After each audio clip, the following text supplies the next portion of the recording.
Muy bien, pues vamos a seguir. Leeremos en Hechos capítulo 6, versículo 8 en adelante.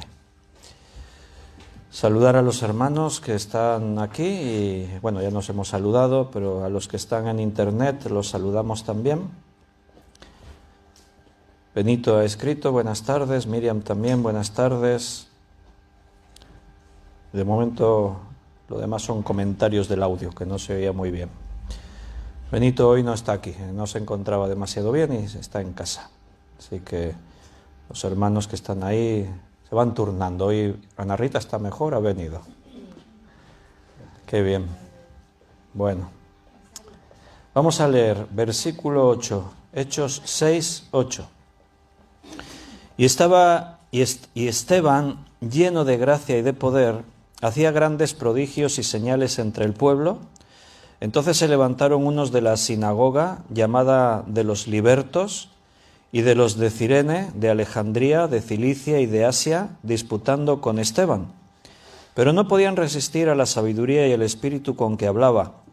Entonces sobornaron a unos para que dijesen que le habían oído hablar palabras blasfemas contra Moisés y contra Dios. Y solivantaron al pueblo, a los ancianos y a los escribas, y arremetiendo, lo arrebataron y le trajeron al concilio. Y pusieron testigos falsos que decían: este hombre no cesa de hablar palabras blasfemas contra este lugar santo y contra la ley. Pues le hemos oído decir que ese Jesús de Nazaret destruirá este lugar y cambiará las costumbres que nos dio Moisés. Entonces todos los que estaban sentados en el concilio, al fijar los ojos en él, vieron su rostro como el rostro de un ángel. Nos vamos a detener ahí, aunque seguramente seguiremos avanzando un poco más. La elección de los 7 diáconos, lo veíamos la semana pasada, fue el reconocimiento oficial de la vida de una serie de personas que se iban a dedicar al servicio y sin duda pues Esteban sobresale. Esteban de pronto se convierte en protagonista de lo que los creyentes estaban haciendo. O sea, la iglesia predicaba, los apóstoles predicaban, ya lo estábamos viendo el otro día, venían al templo y en los atrios de fuera, los lugares donde la gente se podía congregar, ahí ellos predicaban el evangelio de Jesús. Pero de pronto Esteban sobresale por encima de todos los demás. El Señor lo está usando de una manera poderosa. Y Dios, como hemos leído, empieza a hacer grandes prodigios y señales entre el pueblo. Y los enemigos también se movilizan. La iglesia crece, el Señor obra y Satanás también aumenta su intensidad en la presión, en la persecución, y el enfrentamiento con los judíos cada vez es más violento. Los judíos se habían considerado siempre el pueblo escogido por Dios. Había un dicho que algún historiador recogió de la época, en el que los judíos decían que Dios creó a los gentiles para usarlos como leña en el infierno. Eso decían los judíos. Ellos creían que tenían la exclusiva de ser el pueblo de Dios, elegidos para que todos los hombres pudiesen ver la gloria de Dios en la tierra, pero no entendían lo que la Escritura decía, porque la realidad de lo que la Escritura decía es que habían sido escogidos, sí, pero para que todos los hombres, gentiles también, pudiesen tener entrada a la misma relación con Dios. La promesa estaba hecha de que en la simiente de Abraham, o sea, en el pueblo judío, serían benditas todas las naciones de la tierra, todas. Entonces, es cierto que el pueblo judío fueron escogidos de entre todas las naciones, pero para llegar a unos fines, para cumplir unos propósitos, y un propósito es que a través del pueblo judío, todas las naciones de la tierra pudiesen tener la oportunidad de ser salvas. Se han escogido a 7 diáconos. Ninguno de ellos tiene nombre hebreo, por lo tanto entendemos que eran gentiles. Lo estábamos viendo el otro día. en los primeros 7 versículos. Incluso se menciona uno de ellos que era prosélito. Ahí se nos dan los nombres en el versículo 5. Escogieron a Esteban, varón lleno de fe y del Espíritu Santo, a Felipe, a Prócoro, a Nicamor, a Timón, a Pármenas y a Nicolás, prosélito de Antioquía. Nicolás, prosélito de Antioquía, o sea, era gentil. Todos estos son gentiles, sus nombres no son hebreos, son griegos. Y al decir prosélito, un prosélito era un griego que había creído en el judaísmo y se había involucrado con el judaísmo. A estos se los conocía como los prosélitos. Entonces, bueno, esto posiblemente también es una causa por la que los judíos aún se exaltan más contra Esteban, porque hasta ahora los apóstoles, Pedro, Juan y los demás apóstoles, la iglesia están predicando, sobresalen los apóstoles, con señales y prodigios, con predicación poderosa del Evangelio, pero ahora los gentiles empiezan a resaltar también. O sea, no era exclusiva de judíos que creían en Cristo y predicaban la palabra de Dios. No, ahora resulta que un griego llamado Esteban está haciendo grandes señales y prodigios entre el pueblo y habla de Dios como si fuese su padre, habla de Dios como su Salvador, habla y hace señales y milagros demostrando que Dios está con él. Y esto a los judíos pues es la gota que colma el vaso, o sea, ya ponen en el punto de mira a Esteban. Lo primero que dice de Esteban este texto, ya en el anterior texto, en el anterior párrafo, cuando se escoge a los diáconos, se resalta a Esteban, estoy diciendo Felipe, a Esteban, se resalta por encima de los otros, porque dice, y eligieron a Esteban, varón lleno de fe y del Espíritu Santo. Era requisito para todos los diáconos que fuesen llenos del Espíritu Santo, que tuviesen buen testimonio y que también estuviesen llenos de sabiduría. Pero a Esteban se resalta su fe, la llenura del Espíritu Santo. Y ahora aquí en el versículo 8 dice, y Esteban lleno de gracia y de poder. Lleno de gracia y de poder. Cuando estaba estudiando este pasaje, daba por sentado que la palabra gracia es charis, porque casi siempre en el Nuevo Testamento cuando aparece la gracia de Dios o la palabra gracia en griego es charis. Entonces yo pensaba que era charis, pero pensé, espera, voy a consultarlo con el diccionario Strong, y miré en el diccionario Strong y sorpresa, no era charis, era pitis. Pitis se ha traducido aquí por gracia, y en este caso pitis está hablando el significado está hablando de credibilidad, de persuasión o firme persuasión, habla de fidelidad a Dios. La palabra gracia aquí en el original en el griego no es la que casi siempre aparece charis. Charis nos habla de algo que se regala, de ser generoso, de gozo, de favor. Por eso hablamos de que la gracia de Dios es el favor inmerecido de Dios hacia nosotros. Pero los hombres también tienen gracia. A veces incluso fuera de la Biblia, en el mundo, cuando se habla de la gracia de una persona, es que esta persona tiene gracia, ¿no? No en el sentido de que sea humorístico, de que haga reír, sino la gracia, el salero, dirían por Andalucía. Una persona que tenga así como un don de poder manifestar alegría, de relacionarse, de comunicarse. Bueno, pues Esteban tenía pitis, era un hombre con credibilidad, con una firme persuasión de fidelidad a Dios, de servicio, y eso le daba unas cualidades excepcionales. También dice poder, y aquí poder, pues sí, es la palabra griega dunamis, que habla de fuerza, de capacidad, de potencia, y a consecuencia de su gracia y su poder, dice que hacía grandes señales y prodigios entre el pueblo. Así que nos damos cuenta de una cosa. Habíamos visto a Pedro, a Juan y a los apóstoles haciendo grandes señales y prodigios, pero de pronto nos damos cuenta que no es exclusiva de los apóstoles esa forma de actuar y de poder obrar en las manos de Dios.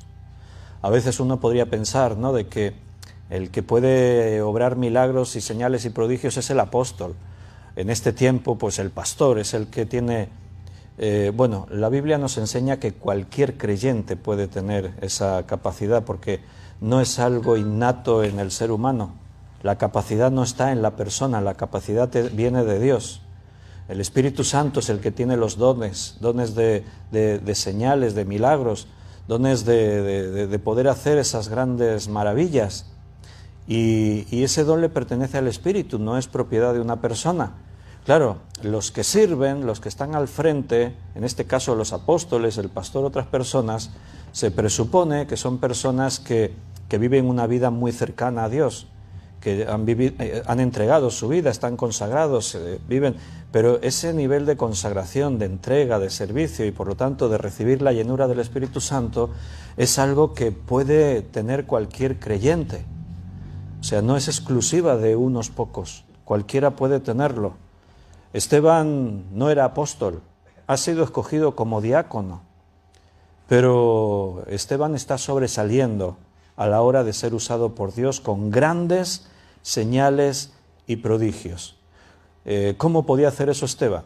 Lo dice el versículo, lleno del Espíritu Santo. Esteban está lleno del Espíritu Santo.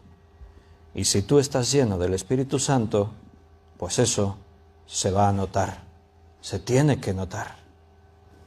Hace muchos años, hablando con un testigo de Jehová acerca de Jesucristo es Dios, el Espíritu Santo es Dios, es una persona el Espíritu Santo, y hablando con él, pues le dije, pero es que además el Espíritu Santo mora dentro de nosotros los cristianos.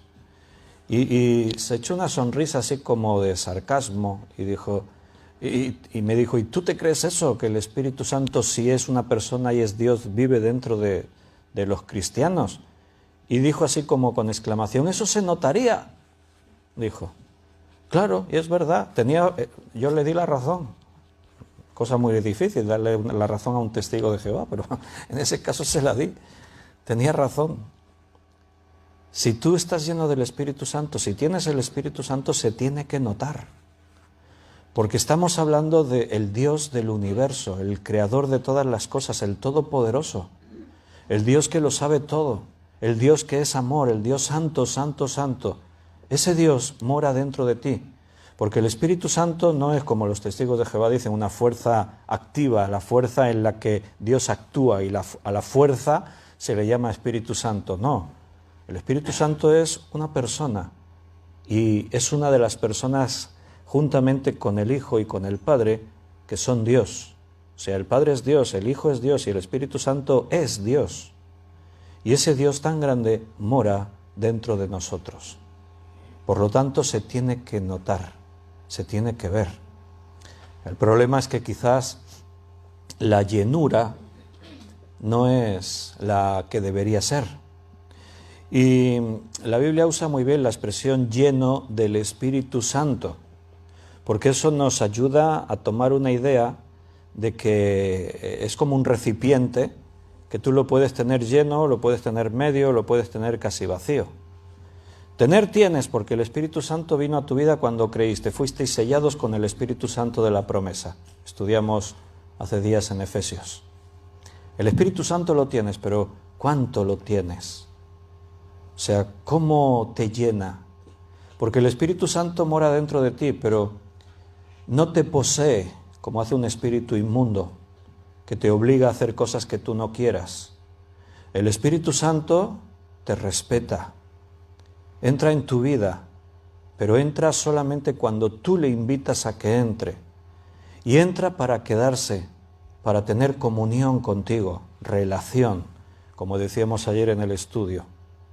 Y ahora que mora dentro de ti, sigue respetando tu libertad, tu personalidad.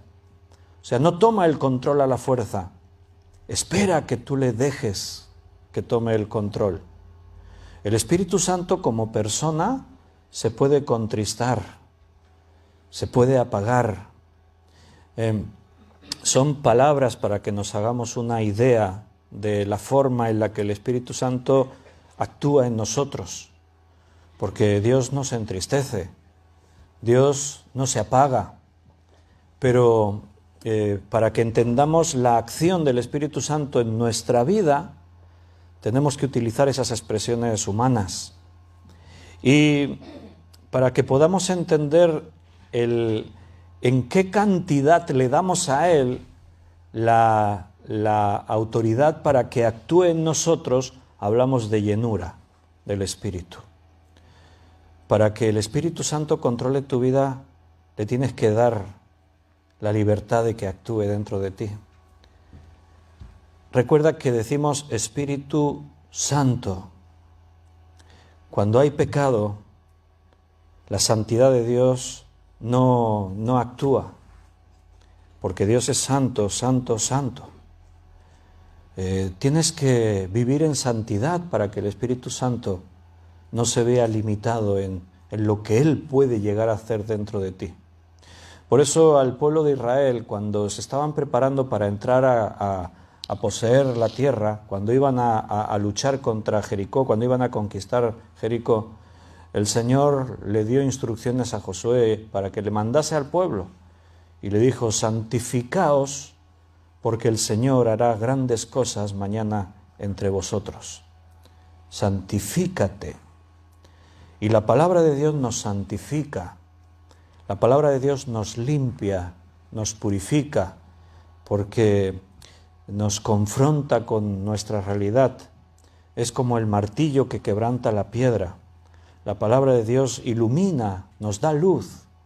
Entonces, es todo un trabajo, un proceso en el cual no podemos ceder. Esteban estaba lleno del Espíritu Santo. Por eso ocurrían grandes señales y prodigios, no por otra cosa. Porque cuando Dios toma el control total, ocurren cosas.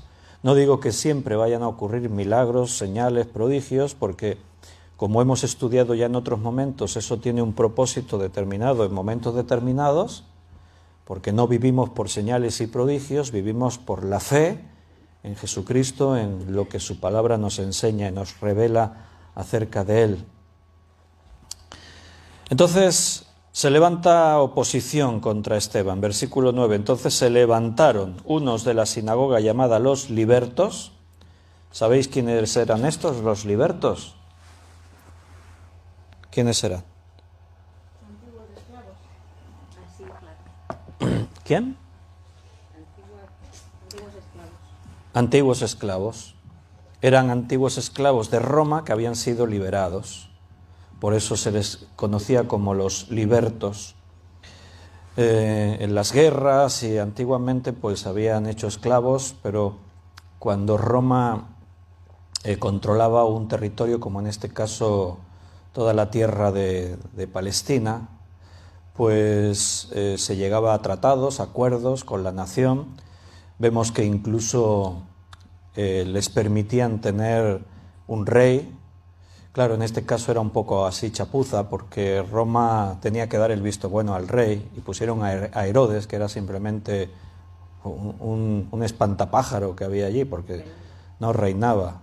Estaba allí para vivir una vida de pecados y de excesos y de todo lo que se le ocurría, pero les permitían, así ya tienen su rey, podían ministrar en sus costumbres, la religión, tenían el templo, todo les permitían. Y de esa forma Roma se aseguraba que hubiese paz. Las revueltas eran mínimas, porque si el pueblo estaba contento, la filosofía de Roma, al pueblo pan y circo, les damos al pueblo, a la gente, lo que quieren. En este caso a los pueblos invadidos les permitimos que sigan con sus costumbres, con sus cosas, que coman y estén bien, pues evitaban las revueltas. Les cobraban impuestos, servían a Roma y punto. Y entonces pues los que habían sido esclavos habían sido liberados y se les conocía como los libertos. Se levantaron unos de la sinagoga llamada de los libertos y de los de Cirene, de Alejandría, de Cilicia y de Asia, disputando con Esteban. Posiblemente en estos grupos, quizás en ese grupo de los de Cilicia estaba Saulo, porque Saulo era de Cilicia. Y hasta aquí Saulo todavía no es creyente, aquí es perseguidor de la Iglesia.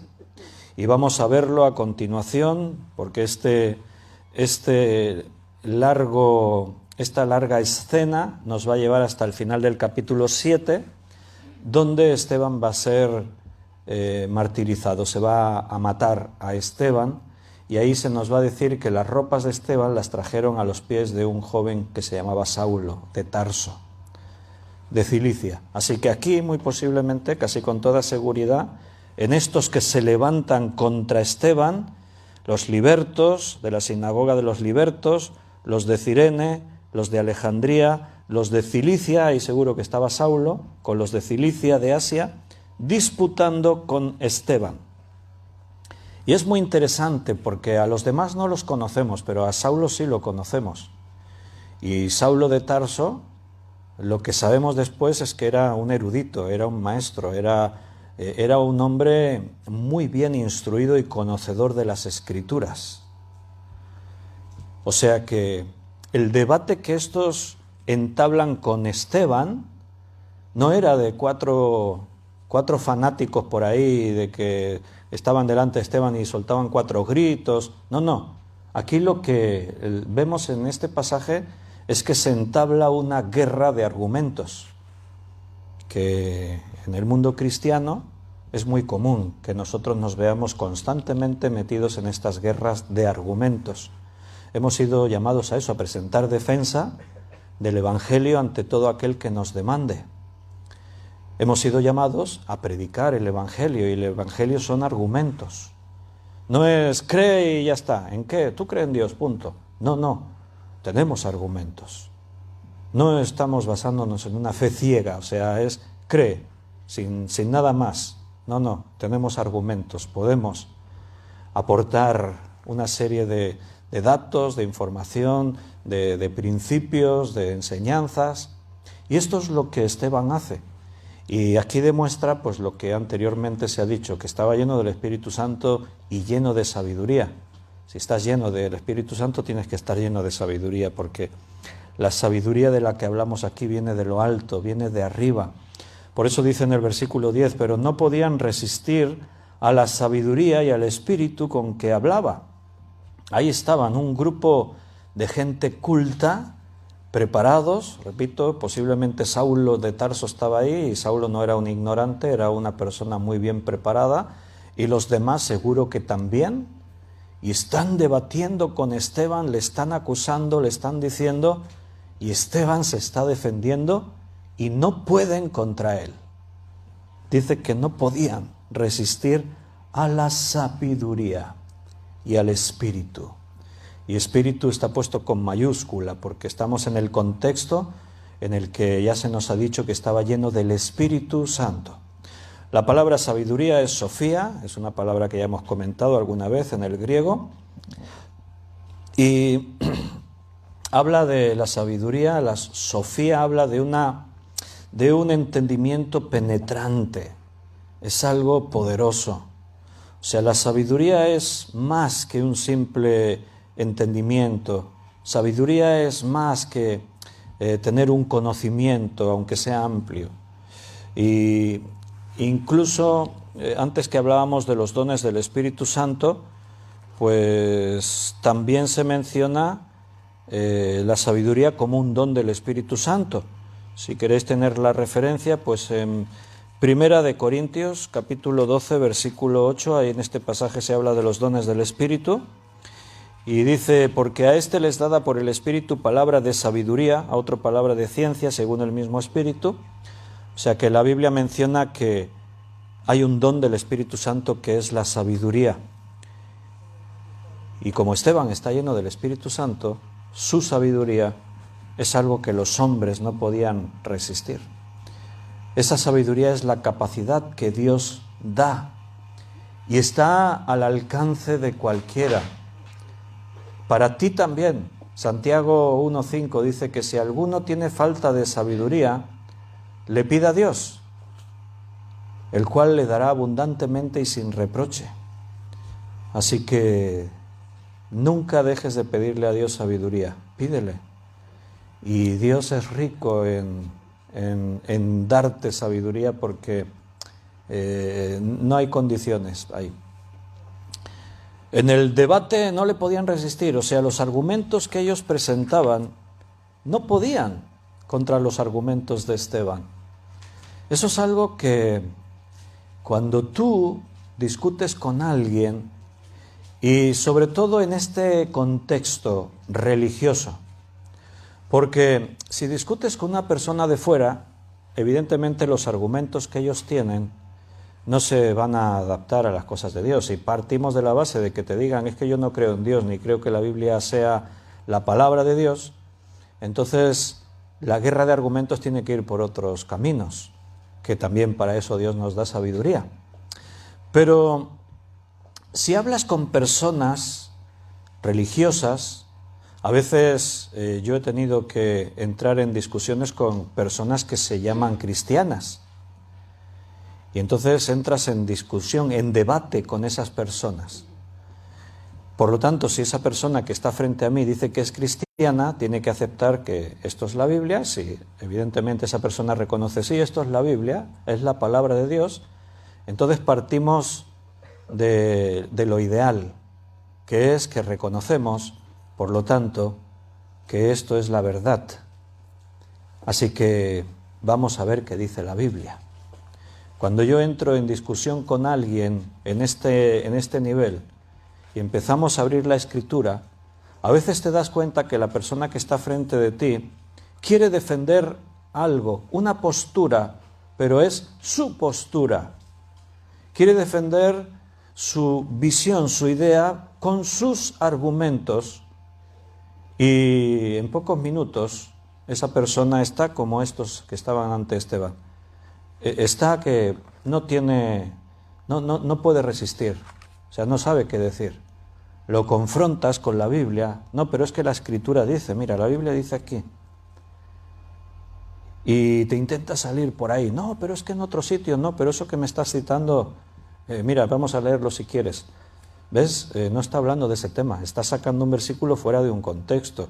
Aquí estas palabras significan esto, no lo que tú pretendes. No, pero es que, no, pero mira, la Escritura dice, y al final esa persona, si quiere seguir manteniendo su postura, pues de pronto manifiesta dónde está realmente. Y me refiero a alguien que no acepta la Biblia como la máxima autoridad. De pronto te van a decir, a mí me lo han dicho, es que tú lo arreglas todo a golpe de Biblia. Hombre, sí, pues claro, ¿cómo lo voy a arreglar?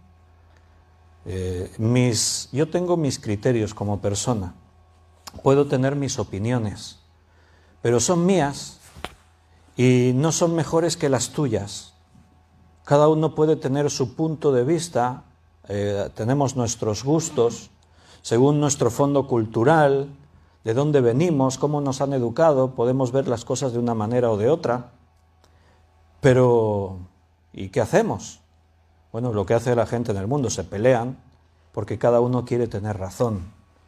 Pero yo no quiero tener mi razón, porque hace ya muchos años que el Señor me demostró que mi verdad es mía. Y eso no quiere decir que sea la buena. Yo me he equivocado muchas veces fiándome de mi propio criterio. Entonces llega un momento en tu vida en el que aprendes a no fiarte de ti mismo. La Escritura nos enseña eso. No te fíes de ti mismo. Maldito el hombre que confía en el hombre. Yo no me puedo fiar en mí mismo para marcar el rumbo de mi vida, para tomar las decisiones fundamentales, para resolver conflictos, problemas. Entonces ya aprendí que me tengo que fiar de la Biblia. Y a veces, aunque no me guste, porque a mi carne a veces no le gusta, mi carne a veces se rebela contra lo que la palabra de Dios me dice que tengo que hacer, pues no me queda más remedio, porque tú sabes que rebelarte contra la palabra de Dios lo único que te va a traer es sufrimiento, tristezas, problemas. Entonces, si eres cristiano y alguien te muestra que estás equivocado y te muestra lo que la Biblia dice, tendrías que sentirte gozoso. Por lo menos yo siempre es lo que espero. Y lo espero de vosotros. Si algún día estoy equivocado en algo y la Biblia dice una cosa y yo estoy equivocado en mis asuntos, no esperaría otra cosa que no me dijeseis: Víctor, estás equivocado porque la Biblia dice, mira, esto. ¡Wow! Y si me lo mostráis, pues os estaría agradecidos para toda la eternidad. En la eternidad, cada vez que nos viésemos por ahí, os daría las gracias. ¿Por qué? Porque yo quiero vivir en la verdad, no quiero vivir en mi verdad, en mi mentira. Eso es pura vanidad. Y yo no quiero basar mi vida en la vanidad. Y que un día ante Dios yo llegue ahí tan contento y el Señor me diga: no, tú no, a ti no te conozco. ¿Cómo que no, Señor? Si yo era pastor, si yo predicaba en tu nombre, si yo hacía milagros. No, apártate de mí, hacedor de maldad, nunca te conocí. A mí no me interesa vivir aquí tan feliz, tan contento, haciendo mis asuntos, resolviendo mis cuestiones desde mi propia sabiduría y punto de vista, y que resulta que yo estoy viviendo una mentira. Esto es la verdad absoluta. Solamente Dios tiene la verdad absoluta. Las otras verdades son relativas. Lo que para ti es verdad, para otro es otra cosa. Si yo le pregunto a Juan le pregunto: ¿cuál es el mejor equipo de fútbol del mundo? Pues Juan me dirá, yo qué sé, el Jaén, a lo mejor, no sé, porque es de Andalucía, por ahí, ¿no? El Málaga, porque él es de Antequera, malagueño. Si tú le preguntas a uno: ¿cuál es el mejor equipo del mundo?, te dirá el Real Madrid. Y le preguntas a otro: ¿cuál es el mejor equipo del mundo?, y te dirá el Barça. Ahora ponlos a los dos enfrentados y que lleguen a un acuerdo. Los dejas ahí. Quedaros ahí 2 o 3 horitas discutiendo, a ver si al final os ponéis de acuerdo cuál de los dos equipos es el mejor del mundo. ¿Qué crees que ocurrirá? Los puedes dejar ahí una semana discutiendo. Para uno siempre será el Real Madrid el mejor equipo del mundo y para el otro será el Barça.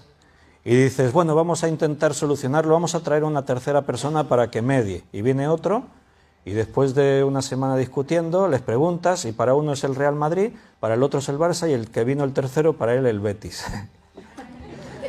Y están ahí los tres peleándose. No llegarán a un acuerdo jamás. ¿Por qué? Porque viven en su propia verdad y tienen argumentos. El del Real Madrid te dirá: es que nosotros somos los que más copas de Europa hemos ganado. El del Barça te dirá: no, es que nosotros somos los que más ligas hemos ganado porque es la competición más regular y la que le demuestra más. Y el otro te dirá: no, porque... Y tendrán argumentos buenísimos uno y el otro, pero los ven desde su propia perspectiva. Y la Iglesia no es un lugar en el que vengamos a aportar nuestras verdades, sino a pelear y a defender por la única verdad, que es la de la palabra de Dios. Y no hay otra. Si eres hijo de Dios y quieres pertenecer a la Iglesia de Cristo, del cual es la cabeza, Cristo, pues tienes que entrar dentro de las condiciones y a la manera que Dios ha establecido, y no hay otra manera. Y como no podían resistirle en sabiduría el espíritu con que hablaba, entonces sobornaron a unos para que dijesen que le habían oído hablar palabras blasfemas contra Moisés y contra Dios. Y eso es lo que ocurre también en la Iglesia normalmente. Cuando una persona no puede debatir contigo porque tus argumentos son verdades absolutas, basadas en la palabra de Dios, y contra eso no se puede debatir, entonces entramos en lo que se llama guerra sucia. Entonces vienen las maquinaciones. Entonces aparece la murmuración. Entonces aparece el intentar tomar ventaja consiguiendo que gente te respalde en tu opinión. Entonces viene la actitud del menosprecio, de tratar de herirte. Entonces viene todo ese mundo de guerra sucia en el que Pablo y otros hombres en la Escritura eran muy tajantes. A Alejandro, el calderero, a este lo entregué a Satanás. Calderero, hacía calderos. Alejandro el calderero, a este lo entregué a Satanás, dice Pablo. Y a otros los confronté cara a cara. Tenemos una responsabilidad, que es defender el Evangelio de verdad. Y ahí no podemos ser negligentes. Ahí no podemos ceder ni un milímetro. Porque yo sé de pastores que ceden milímetros, y a veces no milímetros, metros, para no violentar a nadie, para que la gente esté contenta, y les dejan vivir en sus mentiras. Y eso no lo podemos hacer. Un verdadero amigo, un pastor verdadero, un verdadero siervo de Dios, siempre te dirá la verdad, porque eso es lo que Dios hace. Dios jamás te va a engañar. Él nunca te dirá, ¿tú crees eso? Bueno, está bien, créelo, no pasa nada. No. Si crees algo que es mentira, el Señor nunca te dirá, bueno, créelo. No, te dirá, no, pero estás en la mentira. Y la mentira no te podrá llevar jamás a la vida eterna. Entonces, aunque duela oír las verdades, hay que decirlas. Cuando se quedaron sin palabras, sin argumentos, se pasó al ataque con acusaciones falsas. Y no falsas. Ese es el problema. Que lo que se estaba diciendo, en parte era verdad. A veces tú puedes decir una verdad, pero según cómo la digas, no está siendo de bendición, sino de maldición. Porque es cierto que Jesús habló del templo y que sería destruido. Eso es cierto. Jesús dijo que este lugar, ¿veis este lugar? Os digo que no quedará en este lugar piedra sobre piedra. Todo será destruido. Pero también en otra ocasión dijo, pero yo en 3 días lo reedificaré. Claro, estaba hablando de su propio cuerpo, no estaba hablando del templo. Y cuando dijo no quedará piedra sobre piedra, estaba dando una profecía que se cumplió en el año 70. El hijo del César, el general Tito, entró para aplacar las revueltas que se habían producido en toda Judea y entró con sus legiones romanas y destruyó la ciudad, asesinó a miles, decenas de miles de judíos y el templo lo destruyó totalmente. La profecía de Jesús se cumplió. En otra ocasión Jesús dijo, pero no estaba hablando de esa profecía, dijo, destruid este templo y en 3 días yo lo restauraré. Hablaba de su propio cuerpo, porque la Biblia habla de nosotros como templos, también del Espíritu Santo, templos de Dios. Cristo era el templo de Dios. Entonces, el problema es ese, porque Satanás es muy sutil. Si los falsos testigos que buscan hubiesen dicho, no, es que Esteban es un asesino, yo he visto que mató a 20 personas. Bah, la gente que miraban a Esteban y dice que lo miraron y le vieron su cara como de ángel, como un ángel, pues la gente habría dicho, no, hombre, ese no puede ser un asesino, en serio, no, hombre, no. Si el diablo viene con mentiras muy descaradas, es difícil que se lo crean. Pero Satanás es muy sutil, es muy astuto.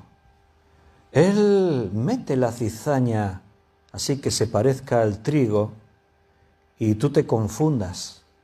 Satanás te viene con una afirmación que parece verdad para que tú te la creas y la apoyes, y te viene ahí con la sutileza de que parezca que se hace tu amigo, que te apoya, que te defiende, que es una persona muy agradable.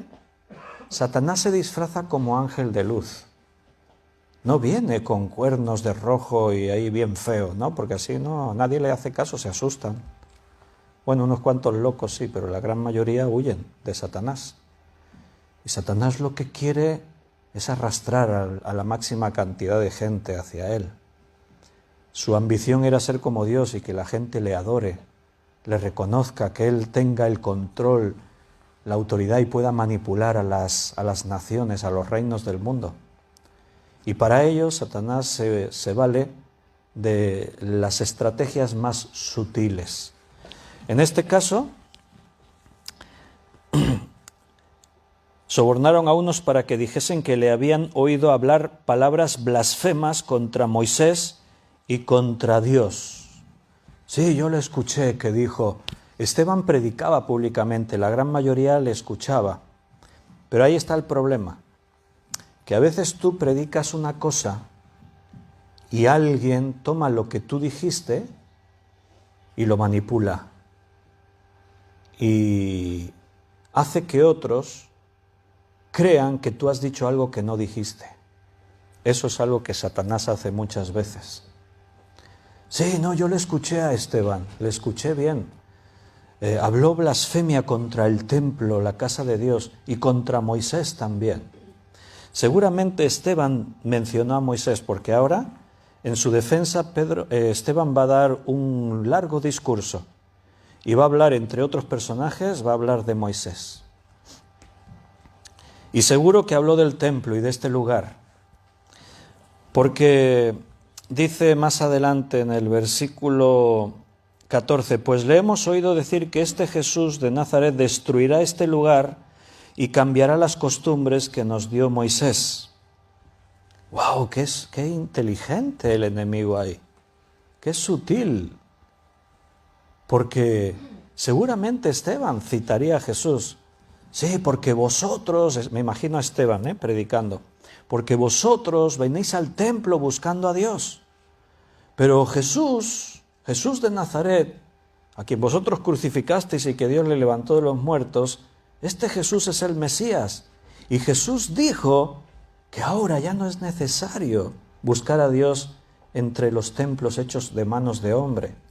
Ahora puedes buscar a Dios en la intimidad de tu casa, en cualquier lugar, porque cuando Cristo murió en la cruz, vosotros recordaréis que el velo que separaba el lugar santo del Santísimo fue roto y que dio abierto ese espacio, mostrándonos Dios que ahora a través de Jesucristo tenemos libre entrada a la presencia misma de Dios. Yo me imagino a Esteban predicando así, porque el Espíritu Santo que él tenía es el que tengo yo, el que tienes tú, o sea que puedo comprender perfectamente la predicación de Esteban.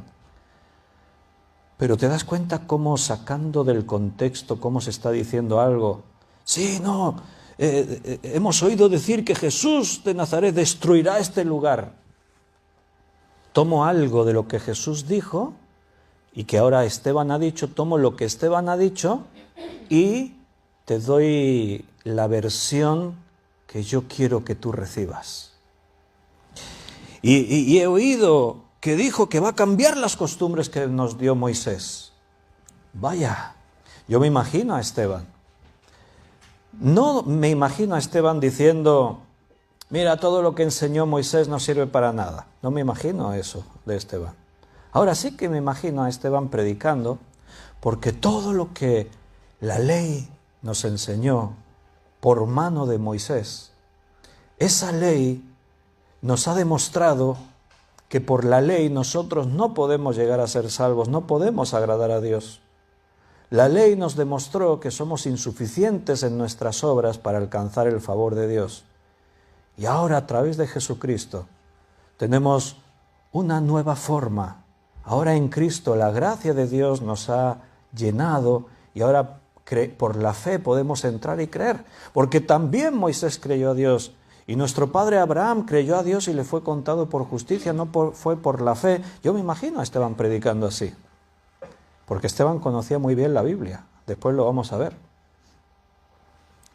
Pero te das cuenta, coges lo que Esteban está diciendo, lo que Esteban ha hablado, y simplemente le cambia un poquito el sentido, un poquito. Sí, no, porque he oído a Esteban decir que va a cambiar las costumbres que nos dio Moisés. Todo lo que Moisés dijo ya no vale. Ahora él quiere otra cosa nueva y claro, los judíos se escandalizaban. El enemigo siempre hará eso. Lo que tú has dicho lo va a torcer. Qué bien que en este tiempo en el que estamos, las predicaciones, los estudios, todo queda grabado. Puede tener algo negativo, no sé, pero pienso que es mucho más lo positivo. Una cosa positiva es que lo que has dicho, está grabado. De tal manera que si yo digo algo y después alguien viene por ahí y dice, no, porque tú dijiste en el estudio el otro día, dijiste que uno se salva por sus obras. Yo diría, ¿qué? ¿Yo dije eso? Si lo dije, fue un lapsus, porque yo no predico eso jamás. Vamos a ver, rebobinamos. Rebobinar es un lenguaje de hace 30 años. Ahora ya no se rebobina, pero nos han quedado esas expresiones. Es como cuando decimos, pon el vídeo. Vídeo no existe hoy en día ya. Ahora es otros formatos. Pero la expresión vídeo ya se nos quedó para siempre. Rebobinar ya se nos ha quedado para siempre. Rebobina. Ponemos el estudio en el punto en el que dice que yo dije, lo escuchamos bien y entonces yo lo miro sonriendo y digo, yo no he dicho lo que tú dices, que dije. Ahí está. Sí, porque cuando dijiste eso, no, pero ¿qué es lo que he dicho? Yo dije que Santiago dice que me demuestres tu fe por tus obras. Pero en ningún caso he dicho que te salves a través de las obras. Qué bien que todo queda grabado, porque así nadie puede decir como a Esteban. En el caso de Esteban, como no se grababa, pues los falsos testigos venían, tomaban cosas que Esteban había dicho, de tal manera que los que estaban oyendo ahora a los acusadores de Esteban, estaban escuchándolos y estaban diciendo, sí, sí que es verdad que dijo eso Esteban. Yo me acuerdo que dijo, sí, algo de eso dijo, sí es verdad, sí. ¿Cómo Satanás puede llegar a manipular las cosas? Así que ahí estaban sobornando para poder acusar a Esteban realmente. Y ahí al final de este párrafo, en el versículo 15, dice, entonces todos los que estaban sentados en el concilio, al fijar los ojos en él, vieron su rostro como el rostro de un ángel. ¿Cómo te lo imaginas a Esteban? Guapo, rubio, con los ojos azules, allí sentado. Y algunos, hasta de los del Sanedrín, les iba a dar pena acusarlo y matarlo, con lo guapo que es este hombre. Qué desperdicio que está ahí con los cristianos. ¿Qué viene ahora a continuación? Capítulo 7 en adelante. Pues viene la predicación más larga del libro de Hechos. Alguno pensaría que la predicación más larga que hay en la historia de la Iglesia la dio Pedro, o a lo mejor Pablo, o no sé, quizás Apolos. ¿Hay alguna predicación de Apolos ahí registrada en el libro de Hechos? Bueno, parece que no. Pues no, la predicación más larga que el libro de Hechos recoge en esta época de los comienzos de la Iglesia es la predicación de Esteban. Se extiende desde el versículo 2, comienza su predicación, hasta el versículo 53. Una predicación larguísima, porque lo que Esteban hace en su discurso es una panorámica de la historia de Israel a través de los personajes fundamentales, los personajes clave que cualquier judío conoce perfectamente. Lo que Esteban hace es argumentar su fe cristiana basándose en las Escrituras. Como hemos dicho antes nosotros no defendemos una fe ciega, no hablamos según nuestros propios argumentos. Yo no defiendo mi verdad, mi punto de vista, mi criterio. Yo oigo a veces a cristianos decir así, es que yo creo, es que yo pienso, es que a mí me parece. En alguna reunión que hemos tenido ahí alguna vez, hasta alguno nos llegó a decir, es que yo tengo estudios, yo me saqué la carrera universitaria y yo sé más que vosotros. No estamos hablando de eso. Estamos argumentando lo que Dios ha dicho y tratando de llegar a la verdad de Dios, no a nuestra verdad. Y eso es lo que Esteban hace. Está bien, me estáis acusando, me estáis diciendo que yo he dicho, está bien.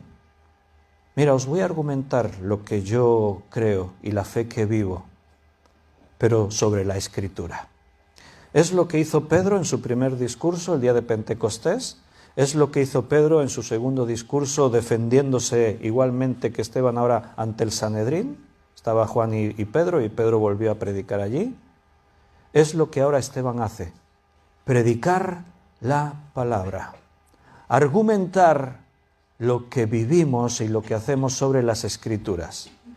Y ahora Esteban Dice, versículo 1, y el sumo sacerdote dijo entonces, ¿es esto así? Ahí están los falsos testigos diciendo, Esteban ha dicho esto. Bueno, Esteban, tienes la oportunidad de defenderte. ¿Es cierto lo que han dicho los falsos? No. ¿Es cierto lo que han dicho estos testimonios? Esteban, versículo 2. Vamos a leer, vamos a ir por bloques porque hoy no nos alcanzará a ver toda su predicación. Entonces el primer bloque que tenemos es Abraham, versículo 2 al 8. Varones, hermanos y padres, oíd. O sea, fíjate cómo les trata. No está ofendido Esteban. Le están acusando falsamente. El ambiente es muy tenso. Las miradas son de odio. Esteban sabe que su vida está en peligro. Pero la motivación de Esteban no es defender su verdad. Es que esas personas, si no todos, algunos, reciban la palabra y sean salvos.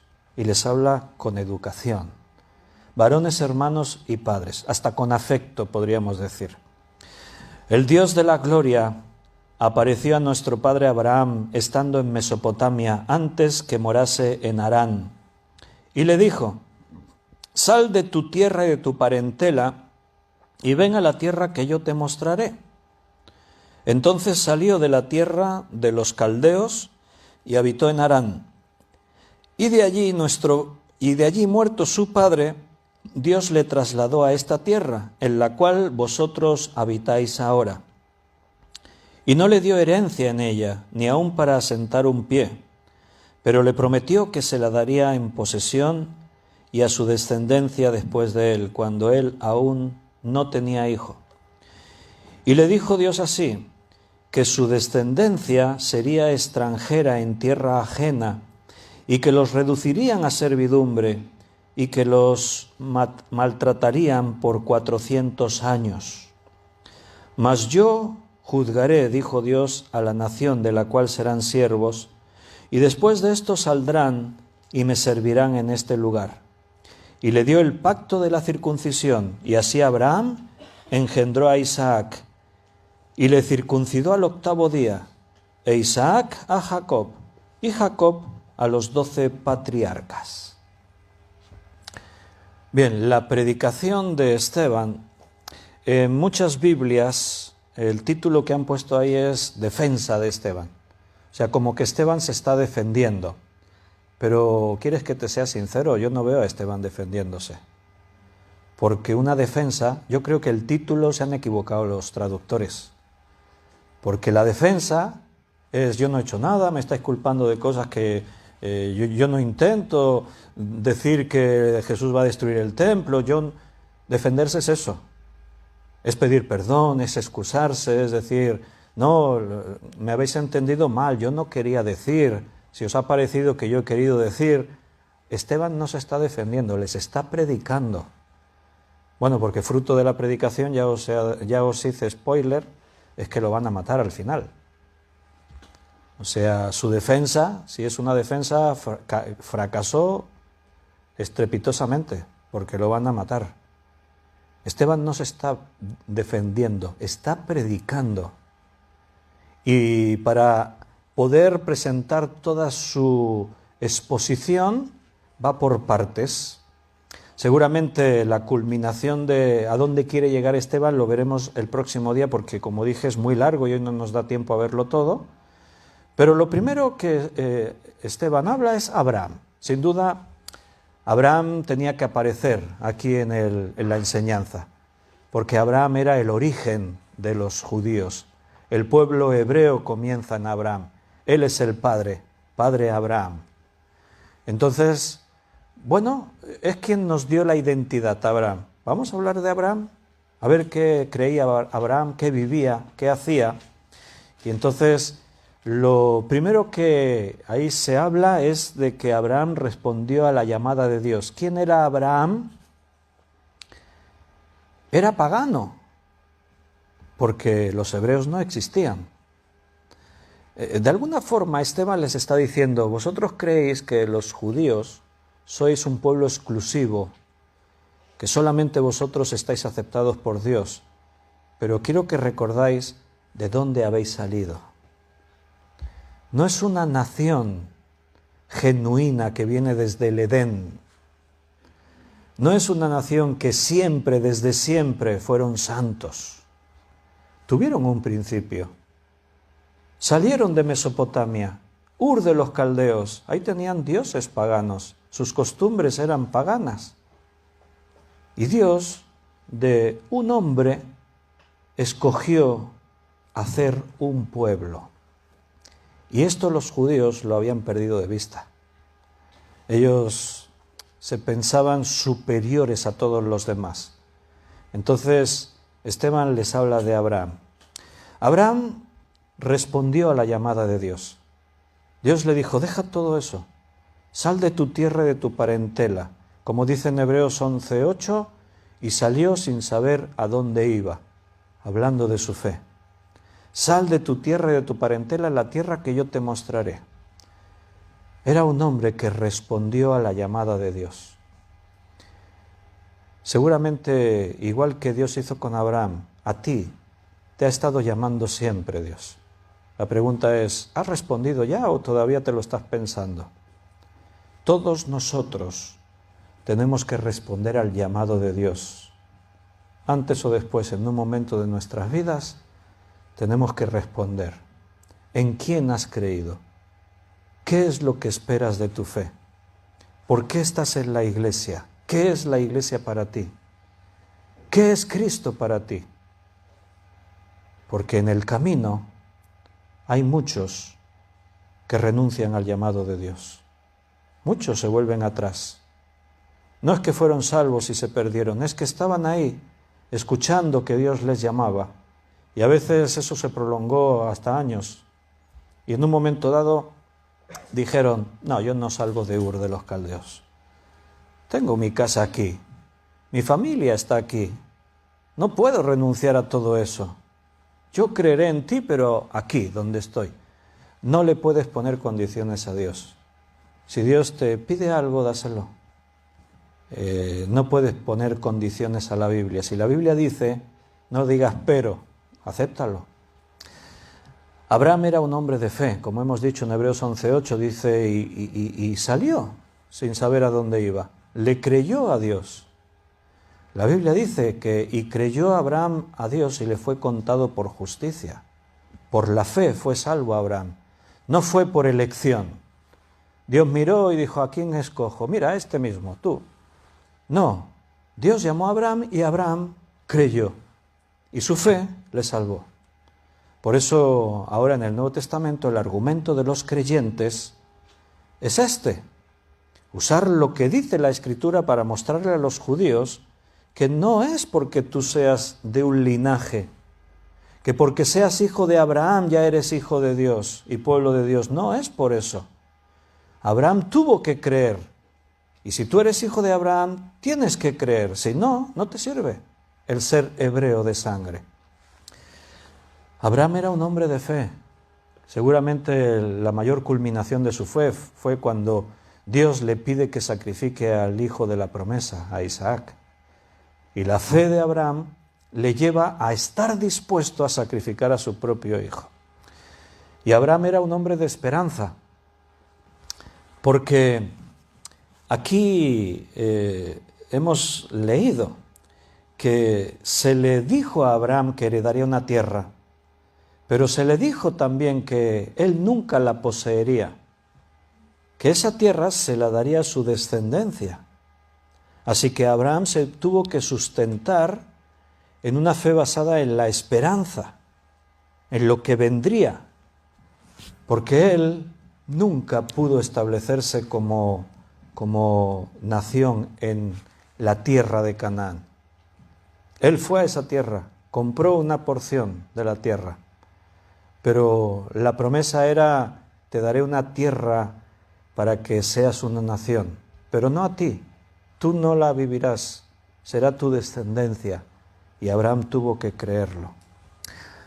Así que lo que está haciendo aquí Esteban es darles una versión de Abraham que seguramente en el templo y en las sinagogas no se solía enseñar, no se enfocaba desde esta perspectiva, siempre Abraham era el padre Abraham, el hombre sólido en su relación con Dios, en defender los principios, Pero lo que Esteban les está mostrando es un Abraham aventurero, porque la fe, vivir la fe es una aventura. Y salió sin saber a dónde iba. Yo me imagino a la familia de Abraham, ¿pero dónde vas? Hombre de Dios, ¿dónde vas? No sé. ¿Cómo que no sé? Cariño, al niño se le ha ido la cabeza, se ha vuelto loco. Me imagino a los padres de Abraham, ¿no? Que se va y no sabe dónde. Pero a algún sitio, ¿pero por qué? No, es que Dios me ha dicho que me vaya. Dios le ha dicho. Pobrecito, ¿cómo está? Dios le ha dicho que se vaya, pero, a ver, ¿Dios te habrá dicho dónde? No, no me ha dicho nada. Me ha dicho, sal a donde yo te mostraré. No se lo pensó dos veces. Abraham salió. Se fue. Dice la Biblia que era riquísimo. Una persona riquísima no hace eso, porque es jugártela. O sea, ¿a dónde te vas ahí con todos tus bienes a la carretera sin saber a dónde? Sin saber cuál es el destino. Bueno, pues, ¿por qué crees que Dios se lo dijo así? Porque Dios busca tu fe, que confíes en Él. Si Abraham se sienta delante de Dios y le dice, bueno, está bien, yo te seguiré, iré donde tú me digas, pero necesito saber cuál es el plan. Redáctamelo, explícame, ¿en qué consiste?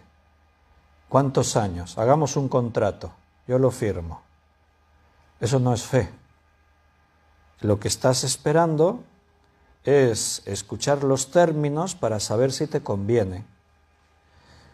Fe es que yo me dejo en sus manos. ¿Por qué? Porque confío plenamente que todo lo que Dios decida, que todo lo que Dios haga conmigo, que allí donde Dios me lleve, siempre será lo mejor para mí. ¿Por qué? Porque es Dios. Es el que más me ama, pero con diferencia. Y me ama demostrándomelo, me lo ha demostrado. Porque Él es el que lo sabe todo. Cualquiera puede tener grandes conocimientos, pero nadie en este mundo lo sabe todo. Dios sí lo sabe. Entonces, cuando tú conoces a ese Dios, te pondrás en sus manos sin tener que saber nada. Yo me pongo en las manos de Dios, que haga lo que quiera. Estoy totalmente seguro que siempre eso es lo mejor para mí. Abraham era un hombre de fe. Los judíos, en contraste, siempre estaban con esa actitud de aferrarse al pasado. No, es que Moisés dijo, y llevaban siglos con las mismas tradiciones, los mismos rituales. Siempre lo que se oía en la sinagoga siempre eran las mismas oraciones que se repetían, se recitaban. Citaban la Escritura y repetían siempre lo mismo. No era una palabra viva, como dice ahora aquí en el Nuevo Testamento, porque la palabra de Dios es viva y es eficaz. Era una palabra, se había vuelto una palabra muerta. La repetían, se la sabían de memoria y la repetían. Jesús le dijo a los saduceos, erráis porque ignoráis las Escrituras. Los saduceos se sabían la Biblia de memoria y la recitaban, pero Jesús dice, las ignoráis. No sabéis lo que Dios dice en su palabra. Si tú no vives la Biblia, la palabra de Dios, todo se puede quedar en una serie de ideas, de conceptos, que seguramente con algunos estarás de acuerdo y con otros no. Por eso al final surge ese criterio. Bueno, sí, la Biblia dice, pero es que yo pienso que... Claro, eso es normal, al final va a ocurrir, porque si la palabra de Dios no reina en tu vida, pues entonces...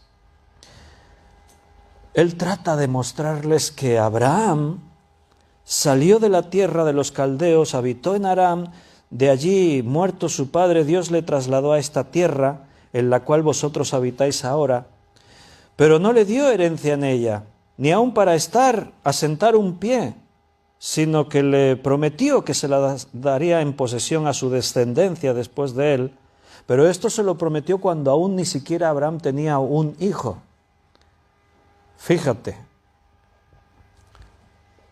Cuando en el capítulo 12 de Génesis Dios le dijo a Abraham, cuando él está en Ur de los Caldeos, en casa de su padre, deja todo eso, Abraham. ¿Ves? Sal a un lugar que yo te voy a mostrar. Dios hace un pacto y le promete 3 cosas. Haré de ti una gran descendencia. Te daré una tierra para que tu descendencia se establezca como una nación. Y de esa descendencia vendrá un linaje un día en el cual serán benditas todas las naciones de la tierra.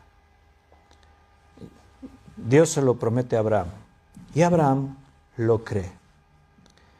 Porque Sara, cuando Abraham oye todo esto, Abraham tiene 70 años y Sara le sigue muy de cerca. Es estéril, nunca ha tenido hijos. No pueden tener hijos. Pero Dios le ha prometido, te daré una gran descendencia. Y Abraham sale, porque todo esto está ligado. El salir está condicionado a que te voy a dar una tierra para que tu descendencia se asiente en ella. Tú no tendrás heredad en esa tierra, será tu descendencia. O sea, la cuestión es mucho más profunda, quizás que como nosotros la vemos desde nuestra perspectiva. La cuestión es mucho más profunda porque Abraham sale para que su descendencia herede allí donde Dios le va a llevar, pero si no tengo descendencia, ¿para qué salgo? ¿Entiendes? O sea, era fe, pero era fe al cuadrado, o sea, era en mayúsculas. O sea, era creer en lo que no había.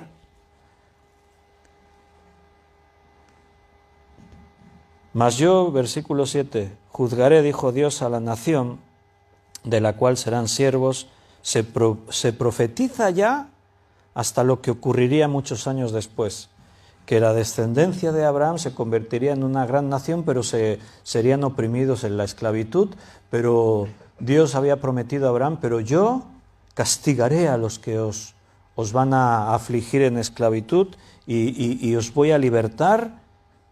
Y de esa forma termina el relato breve de Esteban, diciendo, y le dio el pacto de la circuncisión, la señal que los judíos todavía están practicando en ese momento y que perfectamente están escuchando a Esteban y están escuchando todo lo que dice la palabra, no lo que han dicho los falsos testigos. Y le dio el pacto de la circuncisión, y así Abraham engendró a Isaac y al 8º día lo circuncidó. Lo que Dios prometió se cumplió. Isaac engendró a Jacob y Jacob a los 12 patriarcas. Ahí tenemos el principio, la base de la predicación de Esteban. Ya tenemos la base, hemos salido desde Abraham, ya estamos viendo cosas. Abraham no es a veces como vosotros queréis recordarlo. Abraham fue un hombre de fe. Tuvo que estar dispuesto a aceptar cosas que nunca había imaginado. Vosotros esperabais al Mesías.